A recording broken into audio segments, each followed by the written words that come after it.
자, 우리 함께 옆 사람과 인사를 하겠습니다. 하나님께서 이루어 나가십니다.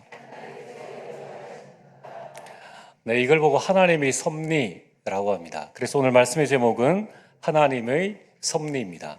여러분들이 하나님의 섭리를 내 신앙의 발판으로 삼을 때 내 삶의 모든 불신앙은 다 사라지게 됩니다. 그래서 오늘 여러분들이 결국은 우리가 믿든 안 믿든 하나님께서 이루어 나가시는데, 그걸 이제 단어로 하나님의 섭리라고 하는데, 그 하나님의 섭리가 어떻게 우리 가운데 진행되어지는가 하는 부분들을 오늘 말씀으로 붙잡게 되기를 주의 이름으로 축복합니다. 여러분, 우리 봄에 보면은 꽃들이 막 피지 않습니까? 그 얼어붙은 땅에 어떻게 꽃이 피고 나무에 이렇게 물이 오르고 하는 것을 보면은 참 신기한 것을 느끼게 됩니다. 또 지금 이제 여름을 향해서 나아갑니다. 여름을 향해서 나가는 가운데에 많은 과일들이 이렇게 또 여름 과일들이 열매를 맺고, 또 산은 점점 짙은 그런 색으로 아름답게 이렇게 변화해져 가고, 그러다가 이제 가을이 되어지면은 추수를 하고, 또 겨울을 준비하기 위해서 나뭇잎들이 이렇게 색깔도 변하고 떨어지고, 그러다가 이제 겨울이 되어지면은 눈도 오고 또 이 기온이 내려가는 그런 현상들을 볼 수가 있습니다. 그걸 보고 사람들은 자연의 섭리다라고 합니다. 이 자연이 자연의 그 모습을 찾아 나가고, 당연히 봄에는 꽃이 피고 여름에는 열매를 맺고, 이러한 이 순환을 하는 그런 것을 보고 섭리라고 하듯이, 여러분, 이 자연뿐만 아니라 우리 인생 전반에 하나님의 섭리가 있습니다. 그 하나님의 섭리라는 것은 하나님께서 창조하신 모든 것을 그 목적에 맞게 이루어 가시는 것. 하나님이 창조하신 모든 것, 자연은 자연대로, 인간은 인간대로 하나님의 목적에 맞도록끔 하나님이 이루어 가신다는 거예요. 세계복음화, 하나님의 목적에 맞도록끔 아무리 우리가 전도 안 하려고 그래도 하나님은 하나님께서 그 일을 이루어 나가신다는 거예요. 우리 인생, 하나님의 섭리대로 우리 인생을 이끌어 나가시는데, 아무리 안 늙으려고 그래도 늙게 돼 있습니다. 아무리 피부 관리해도 우리는 노화는 찾아오게 돼 있다는 거예요. 이러한 자연의 만상과 우리 인간의 모든 일과 이 모든 것들이 하나님께서 이루어 나가신다, 그 목적에 맞도록끔, 그걸 하나님의 섭리라고 합니다. 자, 그렇다면은 나를 향한 하나님의 섭리는 없겠습니까? 당연히 있다는 거예요. 나를 남자 되게 하시고 나를 여자 되게 하시고 나를 우리 가정에 보내신 하나님의 그 목적을 하나님께서 이루어 나가시는 과정을 보고 섭리. 그래서 우리가 하나님의 섭리를 깨달을 때에 내 자신의 존재에 대한 이 믿음이 생기게 되고, 또 나 자신의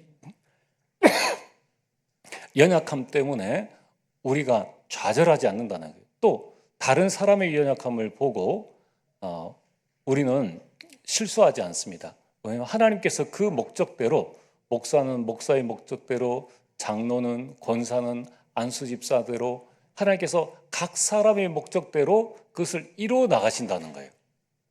그래서 우리는 사람 보고 실수하지 않고, 사람 보고 낙심하지 않고, 그 모든 환경 가운데에서 내가 낙심치 않고 하나님의 섭리를 딱 믿으면은 아무리 환경이 어려워도 하나님의 목적대로 이 요셉을 이끌어 나가시기 때문에 요셉은 총리 자리에 설 수밖에 없는 것이고요. 다윗은 아무리 환경이 어렵고 10년 동안 쫓겨다녀도 하나님의 목적에 맞도록끔 하나님께서 이루어 가시기 때문에 그 모든 환난을 피할 수 있게 된다는 거예요. 그렇다면은 오늘 저와 여러분들이 이런 하나님의 섭리 속에 들어 있다면은, 그것을 믿고 고백한다면은 내 문제에 대한 해석이 달라지겠죠. 하나님께서 내 인생의 목적에 맞도록끔 내 문제도 하나님께서 이루어 가시고, 내 갈등도 하나님께서 이루어 가시고, 내게 있는 위기도 하나님의 목적에 맞도록끔 하나님께서 이루어 가신다는 거예요. 그래서 바울에게는 남에게 말 못할 큰 고민과 질병들이 있었습니다. 그게 안질이고요. 그게 간질입니다. 그런데 이 바울은 안질 때문에 자신의 사역을 못한 적이 없었고 간질 때문에 사역의 문이 막힌 적은 단 한 번도 없었습니다. 사도 바울은 하나님의 목적에 맞도록끔 하나님이 이루어 가셨기 때문에 죽음의 자리, 순교의 자리에서도 피하지 않고 그 목적에 맞도록 하나님께서 그에게 힘을 주시고 감당할 수 있는 은혜를 주셔서 순교의 자리에 기꺼이 순교하는 축복을 누렸다는 것입니다. 자, 그래서 오늘 여러분들이 하나님의 이 섭리를 알고 이것을 내 삶과 신앙의 발판으로 삼는 것은 아주 중요한 일입니다. 여러분, 오늘이 6월 23일입니다. 내일이 24일이고 그 다음 날이 25일입니다. 6월 25일 하면 무엇이 떠오릅니까? 바로 6.25입니다. 1950년 6월 25일 북한이 모든 것을 준비하고 남한을 침략했죠. 그래서 6.25는 남한을 침략했다 해서 남침이라고 합니다. 여러분, 이 북한이 이 남한을 침략한 이유가 뭐냐면은 그 주동자가 김일성인데 김일성의 그 근본 사상이 뭐냐면은 어릴 때 교회를 다녔지만 하나님을 만나지 못했는 거예요. 그래서 그는 공산주의 사상에 물들어서 하나님이 없다라고 그는 선포하고 하늘에 총을 쏘고 이제 이 우리나라를 향한 전면전을 이제 이끈 것입니다. 그런데 우리 역사의 참 처참한 순간이 바로 이 3년 1개월 동안의 6.25 전쟁이었습니다. 이건 전쟁이 3년 1개월 동안, 지금은 이제 국제 협약이나 조약들이 있어가지고 군인이 민간인을 학살하든가 또는 상대를 할 때는 굉장한 국제적인 지탄을 받게 됩니다. 그러나 그 당시에는 그런 게 없었어요. 뭐 민간인 어느 정도는 있지만은 그 관계없이 승리를 위해서 민간인이든 어린이든 노인이든 부녀자든 상관없이 닥치는 대로 죽이고 그렇게 살상을 했다는 것입니다. 그래서 이 3년 1개월 동안의 전쟁 기간에 우리나라 군인만 약 13만 명, 13만 명이라는 것은 지금 우리나라 군 인력의 약 20%입니다. 어마어마한 인력이 죽었고 또 민간인은 100만 명 이상이 우리나라만 100만 명 이상이 희생을 당했어요. 지금 말하면은 우리 대구 시내 인구의 반이 이 전쟁으로 죽었다는 겁니다. 그래서 전체적으로 보면은 남북한 군인과 유엔군을 포함해서 총 사망자 수는 약 250만 명에 우리 대구 인구가 지금 230만 명, 250만 명, 대구 인구가 완전히 전쟁으로 사라졌다고 보면 되는 거예요. 그러니까 각 가정들마다 전쟁으로 인해서 이산 가정 또 이 아들이나 또 부모가 죽은 그런 가정들이 모든 가정마다 그런 어려움들을 겪었다는 것입니다. 게다가 남북한 이 경제 시설이 완전히 파괴되어서 극심한 가난, 그래서 보릿고개라는 그러한 극심한 가난에 시달려야 했던 것입니다. 그러나 이제 휴전이 되어지고 지금 2024년입니다. 약 74년의 시간이 흘렀습니다. 지금 남한과 우리나라와 북한과는 엄청난 차이를 지금 드러내고 있습니다. 그러면 전쟁을 일으킬 때는 이길 수 있는 어느 정도의 경제를 준비했기 때문에 그 당시에는 우리나라보다 북한의 경제력이나 군사력이 앞섰지만은 지금은 비교도 할 수 없는 우리나라가 얼마든지 이길 수 있는 그런 경제력을 가지고 있습니다.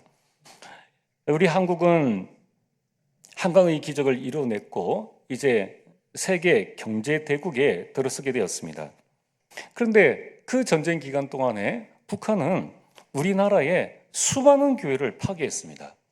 수많은 목회자와 성도를 고문하고 죽였지만은 그러나 이 놀라운 하나님의 섭리 가운데에 망할 것 같았던 대한민국은 오히려 이 세계 선교 대국으로 서게 되었고 북한은 74년 전 그 모습 그대로 지금도 살아가고 있다는 것입니다. 여러분, 이처럼 사단은 네피림을 일으켜서 우리나라의 전쟁을 통하여 대한민국을 없애려 했지만은 하나님께서 하나님의 목적에 맞도록끔 우리나라를 이끌어 나가셨다는 거예요.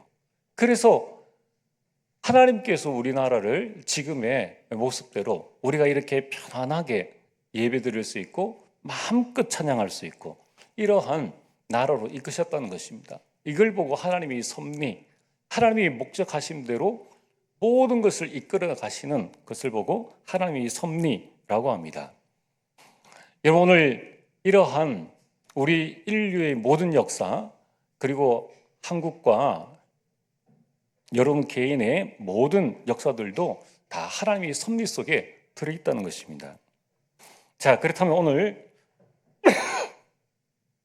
여러분 서론으로 그런 하나님의 섭리의 많은 부분들 가운데에서 지금 많은 사람들이 100세 시대라고 합니다. 여러분, 우리가 100년을 살든 200년을 살든 하나님의 섭리 가운데에 히브리서 9장 27절 말씀처럼 우리 한 번은 죽는다는 겁니다. 그래서 우리 인생을 100세 인생이라고 하지만은 성경은 시한부 인생이라고 합니다. 여러분, 우리 인생이 시한부 인생임을 알면은 우리는 교만할 이유도 없고 낙심할 이유도 없습니다. 자, 여러분들은 우리 인생이 시한부 인생이다라고 했을 때에 여러분 개인이 한번 답을 내보시길 바랍니다. 우리 인생이 시한부 인생이기 때문에 여러분들은 불행하고 겁나고 두렵습니까? 아니면 좀 그것을 뛰어넘는 좀 기쁨과 즐거움이 있습니까? 죽는다는 것이 일반적으로 기쁜 건 아니지만은 이 땅에서 시한부 인생이라는 것은 여러분들에게 어떤 감정을 가져다 줍니까?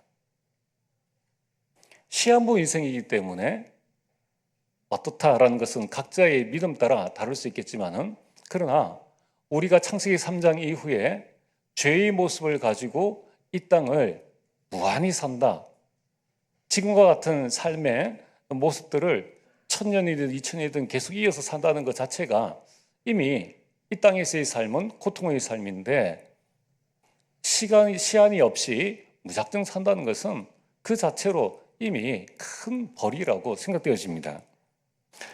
그래서 오늘 저와 여러분들은 시한부 인생이 우리에게 주신 하나님의 섭리요, 그 속에는 하나님의 엄청난 큰 축복이 들어있다는 겁니다.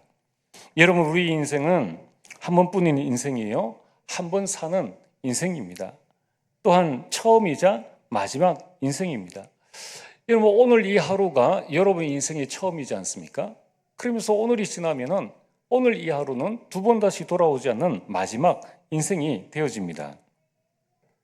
그러나 우리 인생이 이렇게 허무한 것이 아니라 하나님은 우리 인생 가운데에서 우리 인생을 남은 자 인생으로, 그래서 이 땅에서 사명 가진 자로 우리를 부르셨고, 우리를 순례자의 인생으로 이 땅 것을 바라보는 것이 아니라 영원한 천국을 바라보며 기쁘게 하루하루를 살아갈 수 있는 인생으로, 또 우리는 정복자 인생으로 이제 내 안에 있는 이 사단의 망대, 가정과 가문, 지역에 있는 사단의 망대를 능히 꺾을 수 있는 정복자 인생으로 우리를 살게 하셨다는 거예요. 그래서 우리는 시한부 인생이라고 했을 때에 마음껏 남은 자의 축복, 마음껏 순례자의 축복, 마음껏 정복자의 인생을 누리다가 이제 우리가 살아야 될 영원한 천국에 잠시 잠깐이면 이제 간다는 것입니다. 여러분, 이러한 하나님의 섭리가 참 놀랍지 않습니까? 우리 인생은 시한부 인생이지만은 하나님의 섭리대로 하나님의 모든 것을 합력하여서 선을 이루어 나가십니다. 여러분들의 인생을 하나님의 목적에 맞도록끔 하나님께서 이루어 나가신다는 겁니다. 여러분, 오늘부터 그 고백을 하시길 바랍니다. 하나님께서 내 인생을 이루어 나가신다. 그렇다면 오늘 저와 여러분들이 해야 될 게 뭡니까? 나를 향한 하나님의 목적, 계획이 무언가만 깨닫고 있으면은 지금 내게 주어진 문제나 어려움은 어려움이 아니라는 거예요. 자, 그럼 오늘 본론입니다. 그렇다면 우리가 이 하나님의 섭리 가운데에 잠시 잠깐 우리가 100년 인생을 사는데 우리 인생을 어떻게 살아야 할 것인가? 그 첫 번째가 성경적 이 세계관을 가져야 한다는 것입니다. 여러분, 우리가 살고 있는 이 세계에는 세 나라가 있습니다. 첫 번째는 세상 나라입니다. 대한민국, 미국, 일본, 중국. 여러분, 이 나라의 이 관심은 뭡니까? 마태복음 6장 31절과 32절, 무엇을 먹을까, 무엇을 마실까, 무엇을 입을까, 의식주입니다. 그래서 세상 나라에 살고 있는 불신자는 의식주밖에 모르죠. 그냥 이것만 채워지면은 행복한 줄로 알고 있다는 겁니다. 그런데 눈에 보이지 않는 두 나라가 있습니다. 그 하나가 바로 이 세상 나라를 장악하고 있는 사탄의 나라라는 거예요. 어떻게 장악하고 있습니까? 창세기 3장, 6장, 11장으로 이 인간에게 달콤한 사탕인 나와 돈과 성공이라는 이것을 통해서 모든 인간을 사단의 함정과 틀과 올무에 붙잡아서 이 사단의 나라의 결국 목적은 뭐냐면은 요한복음 10장 10절 인간을 멸망시키는 것입니다. 그리고 세상 나라를 무너뜨리는 것입니다.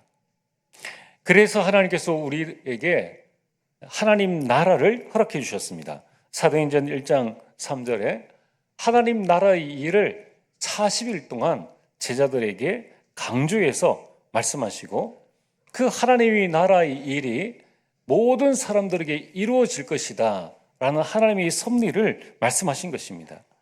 여러분, 그 하나님 나라의 일의 가장 중요한 것이 바로 구원입니다. 여러분, 이처럼 세상에는 세상 나라와 사단의 나라와 하나님 나라가 있는데 이 세상 사람들을 보면은 참 어리석은 것이 이 사단의 나라인 귀신의 존재는 믿는데 하나님은 안 믿는다는 거예요.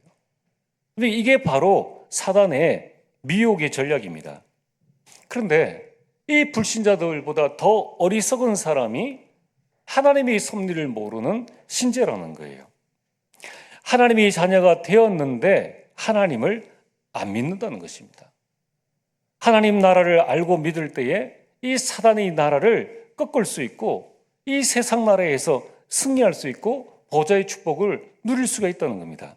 자, 이렇게 하나님의 자녀가 구원받았음에도 하나님의 나라를 알지 못하고 하나님의 섭리를 깨닫지 못하니까 이 땅에 살고 있는 이 그리스도인이 세상의 빛과 소금으로 모든 연장을 살릴 수 있는 축복을 주셨는데 나에게 주신 축복과 사명을 잊어버리고 그리스도인이 불신자와 같은 삶을 살게 된다는 것입니다. 그래서 오늘 여러분들이 우리는 이 땅에 살고 있지만은 이런 하나님 나라의 배경을 가지고 우리가 이 땅을 살고 있다라는 성경적 이 세계관을 반드시 가지고 계셔야 됩니다. 자, 두 번째, 우리는 어떻게 살아야 합니까? 이러한 이 땅에서의 삶 가운데에서 또 세 가지 종말이 있음을 알고 살아야 합니다. 여러분, 아쉽게도 많은 사람들이 우리는 확률적 믿음을 가지고 세상을 살고 있죠. 그래서 오늘 밤에 내가 죽을 것이라는 것을 아무도 믿지 않습니다. 그냥 나는 그냥 100세까지 살 수 있을 거야. 우리 부모님이 사신 것처럼 70이든 80이든 90세든 나는 얼마든지 더 살 수 있을 것이야. 아무도 개인 종말에 대해서 생각지 않습니다. 그리고 그것을 이야기하면은 굉장한 이 잘못된 것이냐 이렇게 생각을 한다는 거예요. 그러나 우리가 꼭 기억해야 할 것은 내가 원하든 원하지 않든 개인 종말은 반드시 있다는 거예요. 그 개인 종말은 이 땅을 떠나는 죽음입니다. 그 죽음이 언제 찾아올지 우리는 아무도 모릅니다. 그래서 우리는 이 세 가지 종말이 있음을 알고 나의 미래를 준비하고 그 준비가 바로 오늘 시작되어야 한다는 거예요. 여러분, 우리는 죽음이 두렵지 않은 것이 우리는 죽음으로 인생을 마치는 것이 아니라 하나님 나라의 새로운 시작의 문을 연다는 것입니다.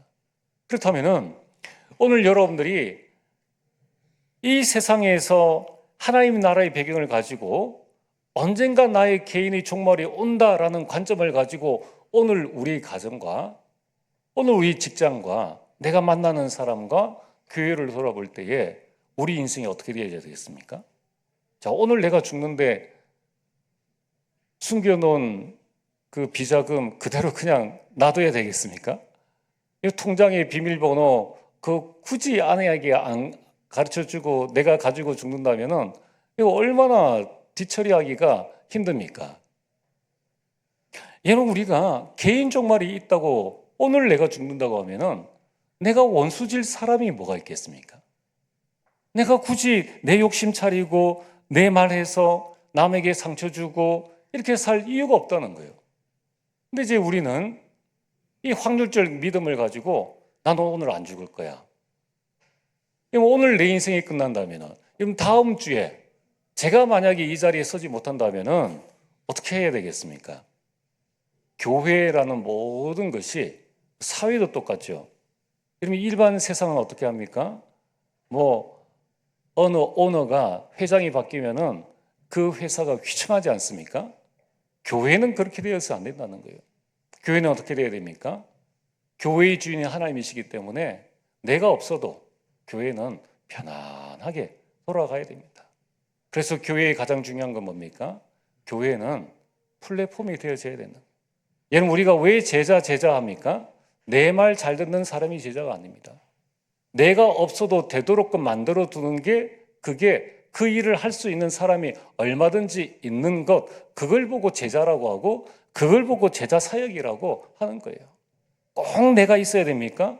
그러면 개인 종말도 모르고 하나님의 섭리도 모른다는 것입니다. 오늘 여러분들, 우리가 한 번 사는 인생인데 한 번 사는 인생에 우리는 어떤 세계관을 가지고 살아야 될 것인가? 우리는 어떤 종말관을 가지고 살아야 될 것인가? 그러면 우리 인생의 모든 해석이 다 달라집니다.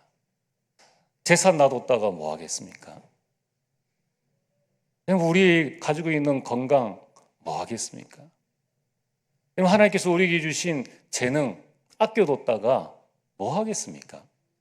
하나님께서 우리에게 목소리를 주셨는데 놔뒀다가 뭐 하겠느냐는 거예요. 여러분, 또한 시대에 종말이 있습니다. 여러분, 지금 시대가 영원히 계속되어지는 건 아닙니다. 여러분, 옛날에는 농경 시대였다가 이제 산업혁명 시대였다가 지금은 AI 시대입니다. 이제는 앞으로 이제 몇 년만 더 지나고 나면은 운전 못해도 운전할 수 있어요. 그 인공지능이 다 운전해집니다. 그러면은 지금 우리가 대학에서 자동차 공부를 할 때 내연기관을 공부한다. 아무 쓸모없는 겁니다. 여러분, 우리 인생이 시대에 뒤처진다. 그러면은 우리 삶 자체가 고통이죠. 그러면 교회가 시대를 따라가지 못한다. 교회가 시대를 살려야 되는데 교회가 시대에 뒤처진다. 이렇게 했을 때에는 이제 후대들이 교회를 떠날 수밖에 없다는 거예요. 우리는 시대를 바라보며 그 시대를 준비하는 응답을 누려야 한다는 것입니다. 그러면서 반드시 지구의 종말도 온다는 것입니다. 이건 성경에서 분명히 말씀하고 있지 않습니까? 지금이 말세 시대입니다. 그러면서 말세다고 하는데 사실 우리는 거기에 대한 특별한 준비나 또는 거기에 대한 마음을 가지고 사는 것은 거의 없습니다.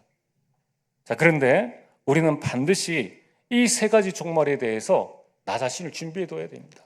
그래서 여러분들이 언제 하나님께서 우리를 저 거룩한 천국의 가장 멋진 곳에 부를지 모르기 때문에 항상 우리 입에 자녀들에게 부탁할 거, 여러분, 이러한 이 유언적인 믿음의 고백과 또 우리 인간관계라든가 모든 것들을 이제 정리해야 될 시간표에는 정리를 해야 된다는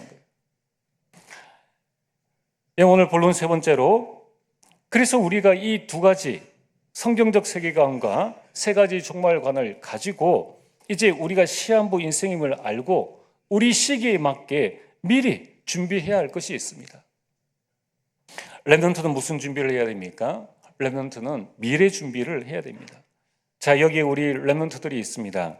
이 렘넌트는 지금 내가 무언가를 막 응답받으려고, 지금 내가 경제에 대해서, 지금 내가 무언가에 대해서 뭔가를 다 이루려고 하지 말고 여러분이 착실하게 미래를 준비해야 됩니다.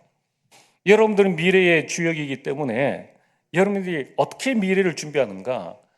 지금부터 모든 일을 할 때에 하나님의 말씀을 붙잡게 되길 바랍니다. 그 말씀 붙잡고 시작하는 준비를 해야 돼요.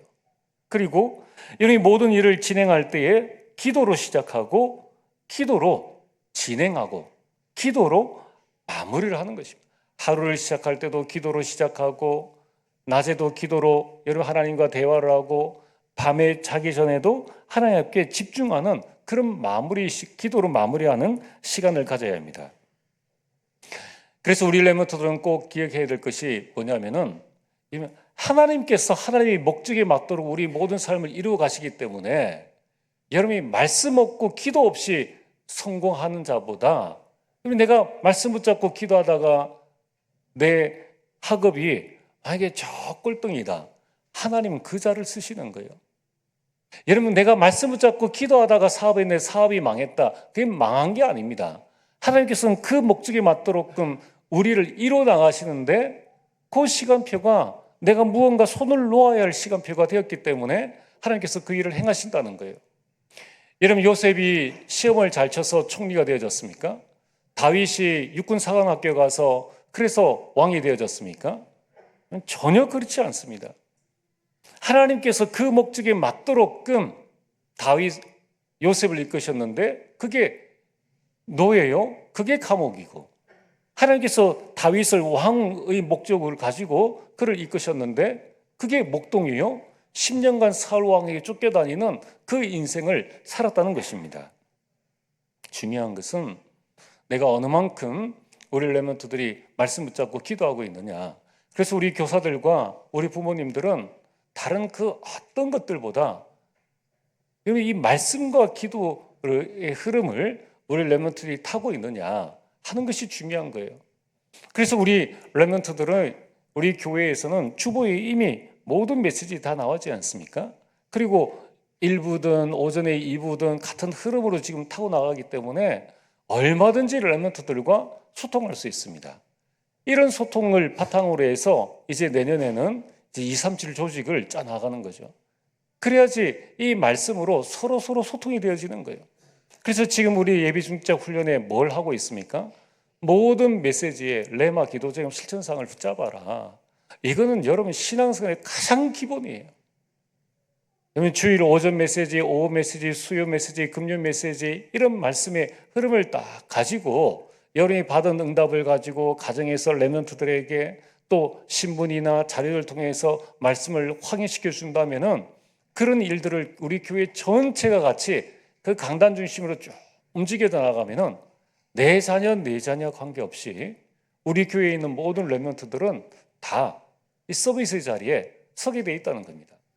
그 준비를 렘넌트와 우리 모든 부모, 교육자, 중직자가 같이 준비해 나가는 것입니다. 또한 두 번째로 우리 청년과 산업인 중직자는 현장 살릴 준비를 정말로 하셔야 됩니다. 여러분 지금 결국은 우리 싸움은 현장에서 결정되어지지 않습니까? 그래서 여러분들은 현장 살릴 선교사입니다. 여러분들이 해야 될 중요한 작업이 뭡니까? 전문화, 세계화, 복음화입니다.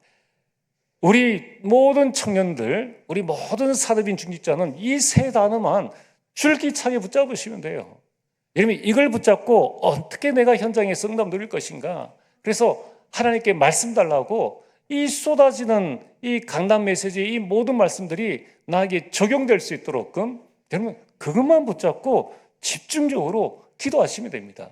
그래서 이제 여러분들이 현장에 망대로 서시는 거예요. 현장에 불신자들이 찾아올 수 있는 망대로 서는 것입니다. 그러려면 전문화되어져야 되죠. 이제 이 전문화가 단순히 우리만의 전문화가 아니라 지금은 유튜브를 통해서 온 세계가 하나입니다. 그런데 우리 기능과 우리 믿음만 세계화되지 못한다면은 이거 얼마나 어불성설입니까? 하나님께서 모든 것들을 움직여 나가시는데 여러분이 기도하세요. 어떻게 하면 내가 있는 이 업이 무엇이든지 상관없어요. 그걸 가지고 저 제3국에 있는 또는 어느 나라에 있는 렘넌트들과 내가 소통되어지면 이렇게 세계화하겠다라는 그림을 지금부터 여러분들이 가지고 계시고, 그러면은 이제 어떻게 내가 그 지역을 복음할 것이다, 이 5기초에 대한 준비를 지금부터 해나가시는 거예요. 여러분 참 멋진 인생이지 않습니까? 여러분 우리가 몇 년을 사느냐가 중요한 것이 아니라 어떻게 사느냐가 중요한 것입니다. 이제 우리 중직자들은 남은 생에 준비해야 될 것이 렘넌트를 준비하는 것입니다. 그래서 미스바 운동이 일어나야 돼요. 여러분들 먼저 신명기 6장 4절에서 9절 말씀처럼 이 하나님의 말씀이 우리 모든 중직자들의 마음속에 각인되어진 축복들, 이 말씀이 흘러들어가는 모든 연장이 살아가는 축복들을 우리 중직자들이 먼저 누리셔야 한다는 거예요. 여러분이 가정에 있든지 여러분이 직장에 가든지 여러분이 지역에 계시든지 여기 딱 고백하시면 됩니다. 내가 여기에서 지교회 사역을 하겠다. 내가 여기에서 다락방문을 열겠다. 내가 여기에서 제자 모이는 미션홈을 내가 하겠다. 다니엘은 끌려가서 뜻을 정했습니다. 다니엘이 한 것은 뜻만 정했는데 실행은 하나님께서 하신 거예요. 여러분 우리가 뜻 정하는 게 어렵습니까? 하나님이 은혜 받으셔야 돼요. 여러분들이 뜻만 정하면 하나님께서 역사하시게 되어 있습니다. 그래서 우리 교회 안에 미스바 운동이 일어나서 또 지역마다 미스바 운동이 일어나고 각 전문별로 미스바 운동이 일어나서 우리 자녀들, 우리 후대들에게 부지런히 내게 임한 이 하나님의 말씀을 전달하는 것입니다. 오늘 결론입니다. 이제 우리는 하나님의 이 섭리 속에 하나님의 절대 목적 가운데 우리를 이루어 나가시기 때문에 내 인생의 모든 것을, 문제도 그렇고 갈등도 그렇고 위기도 그렇고 그 모든 것을 내 인생의 작품으로 남기는 것입니다. 여러분 뉴스에 보면은 이 이름 없는 화가, 뱅크시라는 그 화가가 저 우크라이나 전쟁 그 현장에 갔더라고요. 가서 이제 포탄 맞아서 무너진 그 벽에 이제 일부만 남아 있는 그 벽에 그림을 그렸어요. 그 이제 고철이 철근이 튀어져 나온 그 벽에 뭘 그리는가 하면은 고양이 그림을 그리고 그 발로 이 철근을 이렇게 건드리는 이런 모습을 그렸는데 폐허에 아무도 그 생각지 못한 그 폐허에 그 자신이 가진 달란트를 가지고 그런 작품을 만듦으로 그 속에서 절망 가운데 있는 사람들에게 기쁨을 선사해 주고 있다는 거예요. 그럼 내가 가진 것으로 전달해 주는 것은 하나도 어렵지 않습니다. 그렇다면 오늘 여러분들이 하나님의 이 섭리 가운데에서 여러분들이 해야 될 것은 영원한 인생 작품을 우리 가정, 가문, 교회 현장에 남기는 것입니다. 어떻게 하면 됩니까? 하나님이 주신 언약을 붙잡아야 됩니다. 그러면 하나님이 주신 비전을 여러분이 품으시길 바랍니다. 내 그릇만큼의 비전을 품지 마시고 하나님이 주신 비전을 품으라는 거예요. 아브라함의 그릇으로는 요정몸에서 태어난 저 이스마엘 정도, 그 정도밖에 안 됩니다. 그러나 하나님은 그에게 그런 비전을 주신 것이 아니라 하나님의 뜻과 비전을 그에게 품게 하시는 거예요. 오늘 여러분들이 언약 가운데에서 하나님이 주신 교회의 비전이 뭡니까? 하나님께서 우리에게 주신 가문과 가정의 비전이 뭡니까? 내가 볼 때는 우리 자녀 되겠냐? 우리 기준으로 볼 때 아이고 쟤들이 뭐 하겠느냐? 내 기준으로 보지 말고 하나님이 주신 비전으로 남은 자가 결국 살린다는 이사야 6장 13절이 그 비전을 가지고 품으라는 거예요. 그러면서 하나님이 주신 꿈을 여러분이 꾸시길 바랍니다. 주여 지난밤 내 꿈에 비었으니, 여러분 그리고 하나님이 만드신 나의 모습을 여러분이 발견하시고 하나님이 주신 달란트로 여러분 인생 작품을 남기시길 바랍니다. 여러분들 참 오전에 말씀드렸지 않습니까? 이 아마존에 그 원주민들 이야기를 드렸지 않습니까? 전 참 그걸 보면서 또 한 가지 뭘 느끼는가 하면은, 아니, 복음은 그 단시간에 사람들이 영향을 주지 못하는데 어떻게 그 스마트폰 그 1년도 안 되는 사이에 전 마을 주민들의 그 마음과 생각을 다 빼앗을 수 있었을까? 그럼 우리가 억지로 무언가를 하려고 하면은 힘들지 않습니까? 내게 주신 달란트로 가지고 하면은 24 누림이 되어집니다. 그럼 24 누림이 되어지면은 당연히 25 응답은 따라올 수밖에 없겠죠. 그러면 그 응답은 영원으로 남게 되는 것입니다. 이제 여러분들이 정말 우리 산업인들이 하나로 뭉쳐져서 하나님께서 우리에게 주신 달란트를 함께 펼칠 수 있는 그런 플랫폼을 만들어 나가시고, 그리고 우리 교회가 이런 플랫폼이 되어져서 모든 렘넌트, 모든 성도님들이 각자의 달란트로 교회를 섬김으로, 우리 가정을 섬김으로 인생 작품을 남기는 그러한 인생이 되어지기를 주의 이름으로 축복합니다. 전능하신 아버지 하나님, 감사를 드립니다. 하나님의 섭리 가운데 우리가 있음을 알고 이제 온전히 하나님 바라보며 모든 불신앙 버리고 믿음의 국군에 서는 주의 백성들 될 수 있도록 역사하여 주옵소서. 예수님 이름으로 기도리옵나이다. 아멘.